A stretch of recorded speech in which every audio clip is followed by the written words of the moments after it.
What's up everybody, Matt Moran here for another car review. This is of course the 2021 Audi Q5. Huge thanks to Audi for providing me here with this Q5 to review for you guys today. So about the 2021 Q5, so they refreshed it for the 2021 model year, and I think they made some really nice improvements to it. It's still the same vehicle underneath, although it does have some mechanical changes too, but I think the styling is nicely freshened up here, especially up front there. Those are the biggest changes. You'll see these new headlights that look a little bit sharper and meaner than before. I also love the bolder grille you have in the front there with those chrome bars running up and down. It's a really nice look, I think, actually. It's not too much. You know, a lot of other vehicles these days, it's like really over the top. I think this is very classy and distinctive, but doesn't overdo it. If you want something sportier, you can go for like the SQ5, but I think that for a regular Q5, this is a really nice look. Coming down to the sides, you also have these optional 20-inch wheels here, and you know, they also are a little bit more unique, you know, with the different dimensions to the spokes there, but it's not over the top. Once again, blends in nicely, but I think they're nice looking wheels. I also like the little metal-like strip you have there on the rocker panels. It adds a little bit of extra appeal there to the sides. And going out back, it's also freshened up a little bit, so I do love how you have those new taillights there in the back, which look, again, a little bit more high-tech than they did in the past. I also like that chrome trim strip you have there running across the back end. It's a nice little touch. And also the little changes to the rear bumper there are nice too. They refrained from doing fake exhaust tips. It looks kind of close to it there in the lower part of the rear bumper, but it's not pretending to be exhaust tips. And so I think it actually adds some extra visual appeal to the rear bumper there. But yeah, overall, I think the Q5 still looks really nice, and I think these new changes for 2021 really freshen it up and make it look even more modern than before. All right, so let's start up and go for a drive. The Q5 here has Audi's newer key, and I really love this key. It's just got a few metal buttons there on the front of it. Just feels really nice, has a nice weight to it. Pretty thin and not too big or anything, and just a really nice and premium feeling key. It's really nice. So anyway, of course, it's keyless access, keyless entry, and push button start here. This one has Audi's advanced key with the Premium Plus package. But anyway, so you hit the engine start button, and it starts right up. Also, if you're curious to hear about the interior in the Q5, my wife and I actually just did a full in-depth interior review on this vehicle, so I'll link that above. You can go watch that if you want to hear all our thoughts on this interior.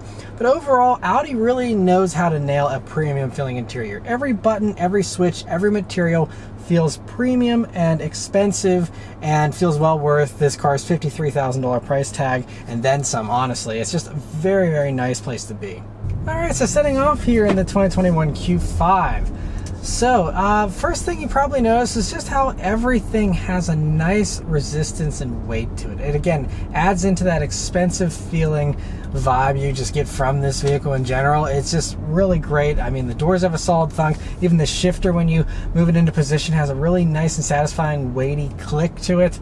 Everything is just, it just feels really, really nice. Another thing that's fantastic is the visibility here in the Q5. I mean, you have very skinny A-pillars. It's really impressive, honestly. They even have speakers in them, and they're still this thin. Excellent view forward. View out of the sides is great with, you know, door mirrors that are, you know, off onto the doors, not attached to that A-pillar, so you don't have any little blind spot there. View out of the back is also spectacular, and so it's very easy to drive in that regard. It's also really nicely set up as far as the throttle and the brake response. It's really easy to be smooth here in the Q5, and you don't have to really focus on driving it. You know, it just kind of does exactly what you're expecting it to do, and you know, it kind of responds how you want it to respond, and so that's really great. Now, it does run a dual clutch automatic. It's a 7-speed dual clutch automatic transmission, which means the clutch has to engage, you know, automatically, of course, and you know, so every once in a while, if you know what to look for, you can sometimes feel it engaging just slightly, but it's very well done. Honestly, I'd say this is one of the best dual clutch executions I've ever experienced, because it is so seamless and it doesn't ever feel jerky to me. Even whenever I was parallel parking on a steep hill last night, it still was feathering the clutch just enough so that it was still giving me smooth movement. I wasn't being jerky or anything trying to parallel park, which is important whenever you're, you know, dealing with a few inches of space in between your bumper and the person you know, in front of you. And so I gotta say, this is a fantastic dual clutch in this vehicle, and I really like it a lot.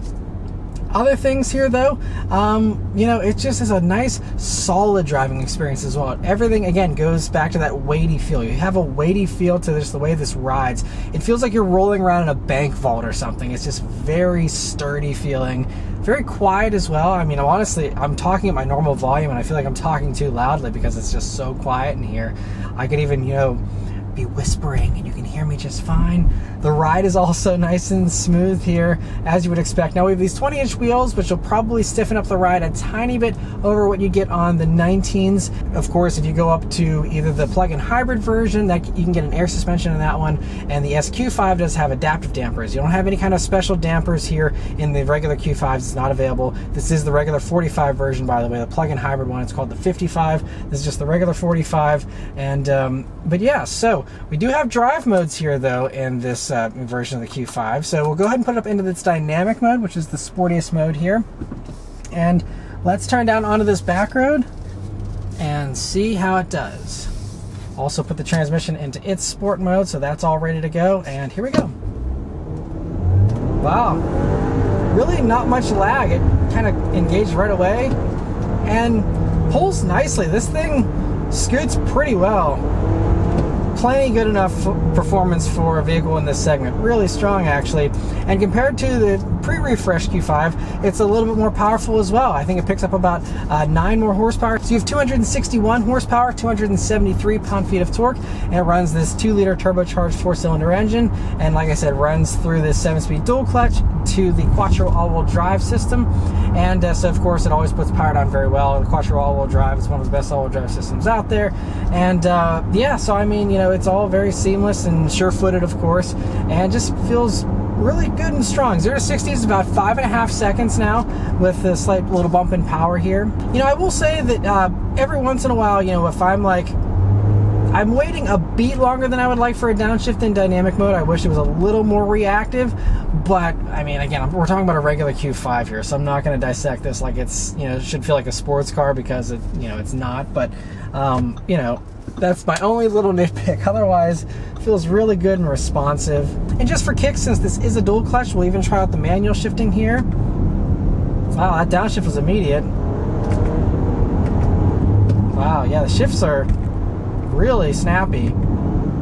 So, unexpected surprise there. Not like anyone's going to be really paddle shifting their Q5 very often, but if you do, I mean, this is a fantastic manual shifting experience. It's really, really good with that. So, nice little bonus there. This road's a little bit rougher, by the way, and you know, the road noise is still very dull and, you know, hushed. But anyway, we're coming to some corners here, and let's see how the Q5 handles them. 20-inch wheels will certainly help. Wow, it's actually, it feels fairly flat. Now there's a little bit of lean to it. Of course, they built that, you know, into this because this is, again, first and foremost a comfortable commuter for people. No one is, you know, going to be going around an autocross course in this thing or anything, but it does handle itself really well. Those 20-inch wheels do certainly help, I think. They're on 255 wide all-season tires, and 255 is a good amount of meat for tires like this. So, good amount of grip there. I didn't have any complaints as far as, you know, front-end grip or anything. It was very competent and capable with, you know, handling everything I threw at it there on those really tight corners. The curb weight for these is just under 4,200 pounds. I think it's like 4,185 configured, you know, like this one is. So, you know, it handles itself pretty well. So tires started to give up a little bit there whenever I was pushing it. So predictably, you know, this is going to have lower limits. Again, going up to the more sporty versions of the Q5 is going to be what you're going to want to do if you do, you know, have any sporting intentions in your Q5. I did review an SQ5 with a pre-refresh version. I was pretty impressed with it. That one did have a weird throttle delay, but I'm hoping they improved that in this refreshed version of the Q5. But even the plug-in hybrid version is great. You get 19 miles of electric range, and you get about 100 extra horsepower over what you get here with a regular Q5. It's you know, going to be a really cool option. You know, if you're willing to jump up to that higher price tag of a plug-in hybrid, I think that could be a really great, you know, mid-grade kind of trim if you don't want to go all the way up to the actual SQ5 version. But yeah, I mean, I think that it's actually handles itself pretty well. And again, for this buyer in this segment of vehicle, I mean, it's totally good. And like I said, because it feels so solid whenever you're just rolling around, that also means that whenever you're going around those corners and stuff, even if it isn't super sporty, it still feels really solid and reassuring, and it feels stable and confidence inspiring, which is what you do want in a vehicle like this, especially if you're not someone who's familiar with going around racetracks or anything like that. You want to have that confidence, that reassurance, and this definitely gives you that. One nice thing about the dynamic mode, though, is that you do have a little bit of a heavier steering feel, which is certainly appreciate whenever you're going around corners quicker. But the other drive modes here, there's comfort mode, which gives you lighter steering, which is what you're expecting in a vehicle like this. And then you also have an off-road mode even, so that'll help. You even have a hill descent control here, so if you are looking to do any kind of very mild off-roading in your Q5, you certainly can. And then there's also an auto mode, which will try and figure out what mode you want to be in on, just based on your driving behavior. And then there's also an individual mode, so you can custom tailor things. And in this version, there's not as much to customize, since you can't customize the suspension really or anything like that. But in the higher versions of the Q5, it will be nice because you can kind of dial in that suspension. If you want something softer, but you want everything else to be sportier, something like that, you can have all that dialed in with that individual mode. So nice they give you all those choices. So now I'm out on the highway in the Q5, and it's also a really nice highway cruiser. Now with these 20s, you might have a little bit more road noise than maybe the 19s, but it still is pretty appropriate, I think, for this segment. It's a very smooth ride as well. It feels really, really great. I also have the adaptive cruise control system on with the lane keeping assist. It's Audi's traffic jam assist and their whole system, which is part of the Premium Plus package here, which this one has. Otherwise, you do get some pretty good standard equipment as far as safety stuff goes. You get blind spot monitoring as standard, automatic emergency braking, along with parking sensors and lane departure warning. As far as all the safety stuff goes, it's going really well. So it does have a hands-on detection, so it makes sure that whenever you do have the lane keeping assist function on, you do actually have your hands on the wheel. But it's steering very smoothly and confidently.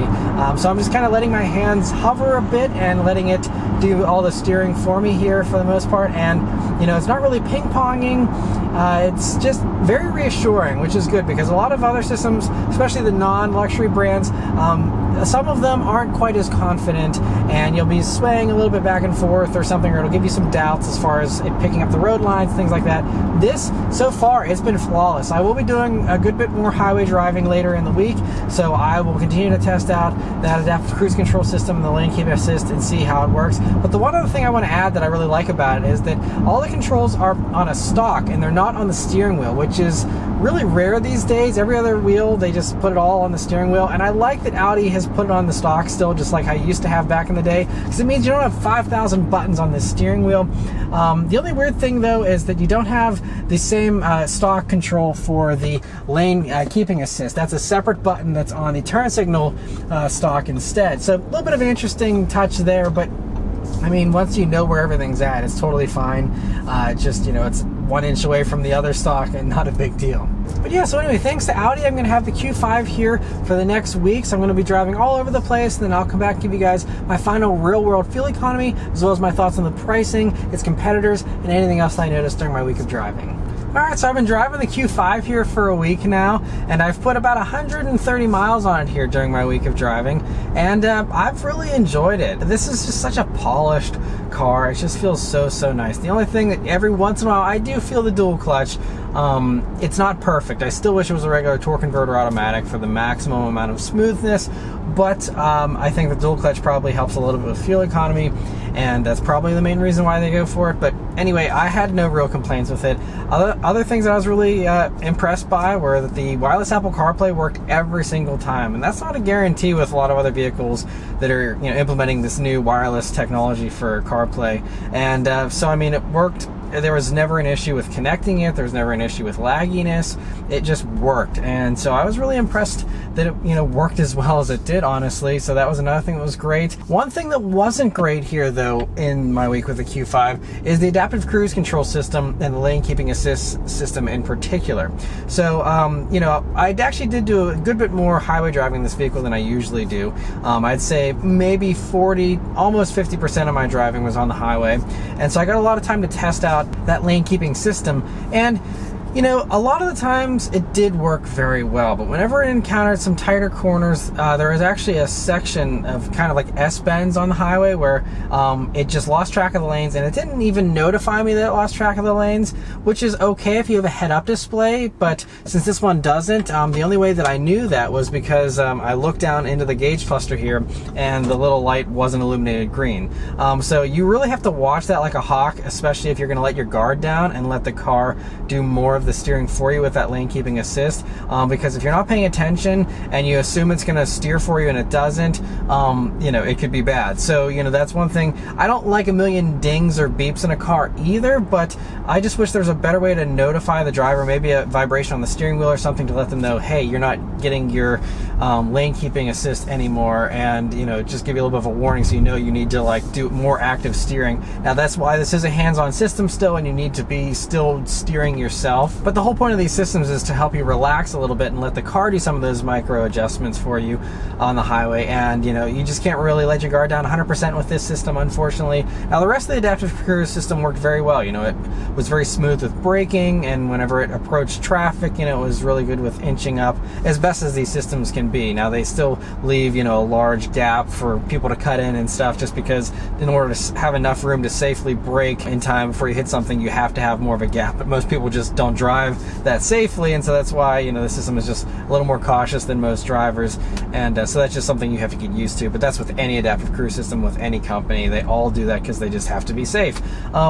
But so aside from that lane keep complaint, otherwise I really loved my driving experience here. And another thing that I was really impressed with was the fuel economy here in the Q5. So again, over about 130 miles of driving here, my average has been 24.3 mpg. And again, I did do more highway driving than usual, but I was still really impressed because these are rated at 23 mpg in the city, 28 on the highway, and 25 combined. And that combined rating is assuming, you know, pretty close to a 50-50 split of driving. And so I didn't do exactly 50-50. I'd still say a little less than 50% of my driving was highway, but it was close. And so I'm getting basically pretty close to that combined number. It's really right on the money with the EPA ratings, and that's actually pretty good because a lot of other vehicles that I test don't seem to perform as well as I'm expecting them to, and a lot of them actually do one or two beneath the expected metric. Usually I just drive them around town for the most part, and in that type of driving, you know, usually they're like one or two below the city rating. So for this to be above the city rating, and, you know, basically almost hitting that combined number when I was doing pretty close to that combined amount of driving, I'm really happy with that. So I would expect this to, you know, even potentially overperform those ratings if you really take it easy. For a luxury, you know, heavier vehicle with a turbocharged engine and all that, to still be getting, you know, mid-20s, I'm very happy with. So that's great. And the last thing to mention here really is the pricing in the Q5. So these start in, you know, the lower $40,000 range, and then this one, as tested, being the Premium Plus, comes in right at around $53,000. So $53,000, you know, it's right in line. I mean, these are all very competitive with all of the other main competitors out there. Really, the only one that undercuts this by a few $1,000s is the brand new Genesis GV70, which I haven't reviewed yet, so I can't weigh in on, you know, how that measures up to this. But I have driven plenty of GLCs, plenty of X3s, things like that. And, you know, I think that, you know, this being priced very closely to those, I think a GLC with most of the same stuff this has would run you about $54,000. And, you know, the GLC has a more natural feeling automatic, I will give it that. But I think that actually the GLC feels a little more cramped up front than this does, because it has a little bit of a more dated interior design that Mercedes hasn't updated quite as much. But otherwise, the GLC matches this pretty closely on features and stuff. It just really comes down to personal preference as far as interior design, all that kind of stuff. You know, I think that this is priced very reasonably for what you get at $53,000. To have all these features is really nice. I think the Premium Plus is the sweet spot as well. That way you don't have to go up to a fully loaded model, but this still gives you like the digital gauges, the panoramic roof, the adaptive cruise is part of that package, and a few other things. I do still wish I had cooled seats, but that is an option you can add on to the Premium Plus. So thankfully they don't force you to go up to a fully loaded trim in order to get that, like some others do. Like Volvo, for example, you go for an XC60, you got to go for those top trims in order to get ventilated seats. So it's really nice that they allow it to be just a standalone option here in this. And the XC60 is another competitor to this that is very nice. I reviewed the plug-in hybrid version a few years back. a very impressive vehicle in its own right. You know, it really just, again, comes down to your preference with a lot of this stuff. There isn't one that's objectively better or worse than the others. Everything in this segment, I mean, they all compete very, very closely with each other, and they're all very great choices, but I'm glad to have experienced the Q5 now, and I think that it is probably one of the top picks in my mind, just because I really love the way the driving dynamics are set up. And I think having the wireless CarPlay is something you don't get with most of the competitors yet. So that's kind of, ahead of the curve on that. And yeah, I just really like the Q5. I think it's a really great vehicle if you're looking for a nice, comfortable and, relaxed luxury SUV. I think this is a really great choice. But yes, that's all of my thoughts. Let me know your thoughts on the Q5 in the comments below. Huge thanks to Audi for providing me here with this Q5 to review for you guys today. And yeah, thank you guys very much for watching, and I'll see you on the next one. Take care.